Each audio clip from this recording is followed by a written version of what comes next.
My name is Nate. If you've known me for more than 5 minutes, you'll know that I'm from Southern Kentucky. This is a story about me being from Southern Kentucky. People often ask, after they get over their initial shock, what is it like growing up Jewish in Southern Kentucky? Can you tell me a little bit about that? So this is one of my favorite childhood stories. So I'm the child of an interfaith family. My father's not Jewish, my mother is Jewish. Bowling Green, Kentucky, my hometown, for 16 years has a population of 50,000 people. My brother and I were the only Jews in our school system growing up, always. And growing up, Hanukkah was a really big deal in my family because Christmas in Southern Kentucky, in a born-again Christian town, was a really, really, really big deal. So Hanukkah had to be an equally big deal. And every year my mother would come in to the elementary school and she would blow the circuit breaker trying to fry latkes for the school, and she'd read Herschel the Hanukkah Goblins, and everybody thought we were so special. And my birthday is December 19th, and that sucks, just to put it out there. Because I just really wanted to focus on my birthday, and everybody was like, Hanukkah! Hanukkah's so awesome, it's your Christmas for 8 days, it's so beautiful. We had an 8-foot-tall Hanukkah that my father made out of chicken wire and Christmas lights and 2x4s that we hammered into the front yard every year, and the neighbors could never figure out why we didn't keep it up through Christmas. And it went up sporadically. Some years it was Thanksgiving, some years it was New Year's, some years it was in between. You could never really pin it down. Being Jewish is hard. So when I got to high school, I decided I wanted to make more friends. As one does in high school, and so I chose the biggest activity at my school, kid you not, marching band. 350 people in our marching band. It was awesome, but I was lazy, so I didn't actually march in the marching band. I played in the pit, which is the mallet percussion instruments that are too heavy to walk around with, so they just stay on the side of the field and you play them there, and they're really quiet, so if you're not that good like me, nobody can hear that you're messing them up. This is all prelude to the actual story. I had to tell you all that to tell you this story. So, at the end of the marching season, which is in like October, you have 2 months until the end of the fall semester for class, and you have to do something because this is an actual class that I took in high school, marching band. It was the 4th period of the day. An hour and a half a day of my school was spent on this. And so for the last 2 months of the school, this fall semester, we would practice for the winter concert, the holiday concert.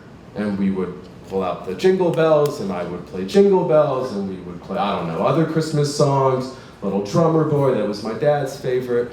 And so by my 3rd year doing this, I was just super fed up. And this was about the point that I started to really publicly experiment with my Jewish identity, like in the public sphere. So I started to wear a kippah to school. Only at school I would put it on when I left the house and wear it to school, and I would take it off before I got home because I didn't want my mother to see it and be like, oh my God, he's so Jewish, or my father to see it and be like, oh my God, he's so Jewish. And then I was wearing seat for 3 weeks until my guidance counselor tried to cut them off because he thought my t-shirt was like frayed, and it was against school policy to have frayed t-shirts because I don't really know why, but it was against school policy to have frayed t-shirts. He tried to cut them off, and he had the scissors like on the seat. And I looked at him and I said, dude, I will sue the shit out of this school.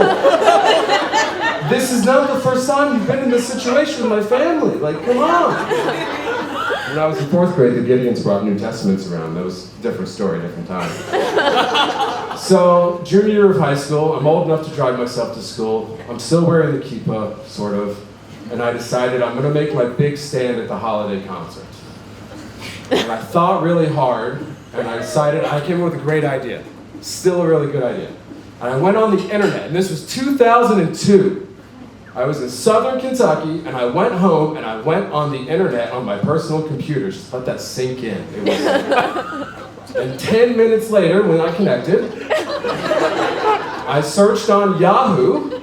Google was not really a thing yet. I searched on Yahoo for the notes, the music notes, to I Have a Little Dreidel for the piano. And I thought, I'm going to play this. But the only instrument that I knew how to play that was loud enough was the xylophone. So for 2 months, I practiced by myself, back to band room, which is not, you can't practice the xylophone by yourself. It's not a thing you can do, it's loud. So I practiced the xylophone playing I Have a Little Dreidel over and over and over. It's a really simple song. I'm a really bad musician, so I practiced. The winter concert comes around. My parents at this point sort of knew that I was wearing a kippah. They hadn't really confronted me about it. The band director, who was so born-again Christian that year's marching band music was a piece that he wrote himself called The Crossing of the Red Sea, about the crossing of the Red Sea. It was very dramatic. A lot of horns. He was a tuba player by training, this guy. So he printed out the program, and like towards the end of it, it said, I Have a Little Dreidel, Nathan Vaughn, soloist. I had not told my parents I was doing this. So I got there early because I was 17 and I could drive, and I showed up and I'm in the back and I'm practicing and I'm wearing my nice clothing and everybody's so excited and wishing me luck. If this had happened 5 years later, my parents would have texted me about this, but you couldn't text at that point. They show up, I learned all this later, they show up and everybody bombards them and goes, oh my God, we're so excited to hear Nathan play the Jewish song. And my father just hangs his head in shame because he immediately knows that whatever is going to happen is going to be embarrassing. And my mother's like equal parts intrigued and freaked out because this could be the budding, public, I don't know, whatever, my Jewish identity, the bursting forth. It's a bad word for it. And so the time comes, and the band exits the stage, the whole band. This is a big auditorium, 450 people can sit here. It's a big stage. I'm in the very back with all the instruments. Everybody stands up and walks out. The band director says, and now Nathan Vaughn will play a solo for you. And so I get my 17-year-old self together. I stood there. I said, don't mess this up. And I played the first 3/4 of the song, and I got to the bridge. And I just had one of those moments where you forget where you are for a second and what you're doing.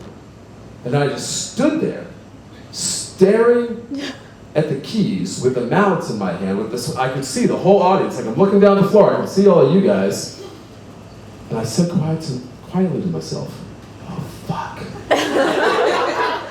And 20 feet from me, the microphones were still on. And I hear the word just reverberate through the whole auditorium of people who go to church 3 times a week. And I see in the back of the room, because I knew where they were, I see my dad just drop his head, and my mother drop her jaw. And the whole damn place bursts out laughing. And the band came back on stage.